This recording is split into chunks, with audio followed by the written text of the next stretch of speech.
राधे राधे मित्रों, आज हम पितृदोष के विषय में बात करेंगे कि पितृदोष क्या है, किस कारण से पितृदोष कुंडली में आता है और इसके उपाय क्या हैं। मित्रों, सनातन धर्म में पूर्व जन्म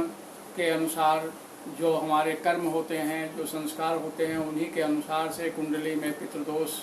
आ जाता है और ये कुंडली के 12 भावों से अलग अलग बनता है और इसमें ये पितृदोष 14-15 प्रकार का होता है।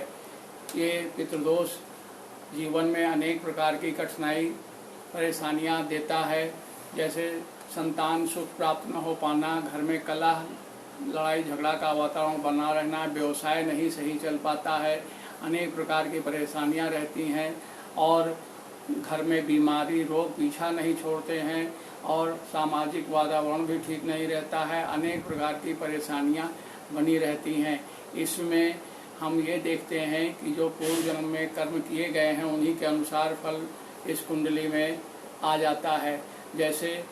छोटा भाई है या बड़ा भाई है, उसको हमने कष्ट दिया है, उसको कोई धोखा दिया है, उसको शारीरिक मानसिक नुकसान पहुंचाया है, उसकी संपत्ति ले ली है, तो उसके श्राप के कारण, उसके उस ऋण के कारण वह पितृदोष बन जाता है और वह भाई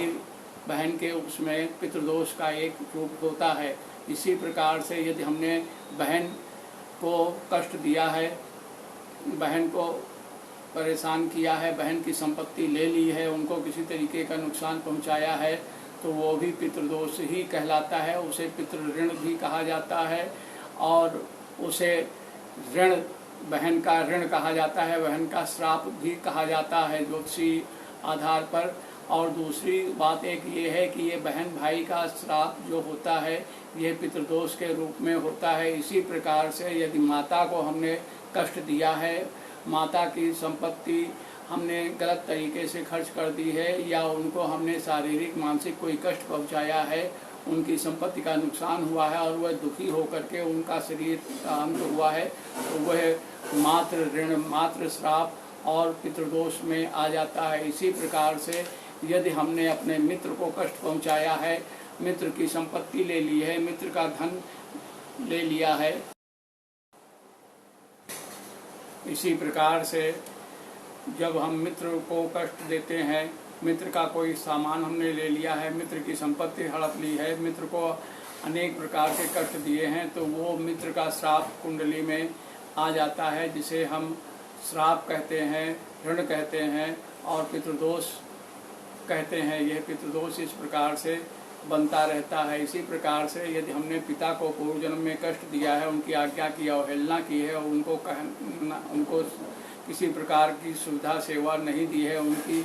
संपत्ति को गलत तरीके से खर्च कर दिया है या उनको कोई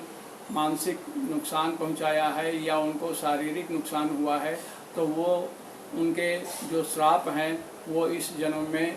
पितृ श्राप, पितृ ऋण और पितृदोष के रूप में आ जाते हैं, चाहे वह पिता हो चाहे वह बाबा हो, और वो ऐसी स्थितियां बन जाती हैं। इसी प्रकार से गुरु श्राप होता है। गुरु श्राप में वो पिता भी हो सकता है, माता भी हो सकती है और कोई भी हो सकता है। जो सर्वप्रथम तो माता ही प्रथम गुरु होती है और इस प्रकार से गुरु श्राप जो बनता है, गुरु की आज्ञा की अवहेलना की, गुरु को हमने आदर सम्मान नहीं किया, उनको कष्ट पहुंचाया, उनको किसी प्रकार का आघात शारीरिक मानसिक पहुंचा है, तो वो भी स्थिति जो बनती है वो गुरु श्राप से बनती है। उसमें अनेक प्रकार के कष्ट झेलने पड़ते हैं, देखने पड़ते हैं जीवन में। इसलिए ये एक पितृदोष जो है वो गुरु का पितृदोष बन जाता है और वह इसमें ऐसा भी होता है कि उसको अनेक प्रकार के कष्टों का सामना गुरु श्राप से करना पड़ता है। और इसी प्रकार से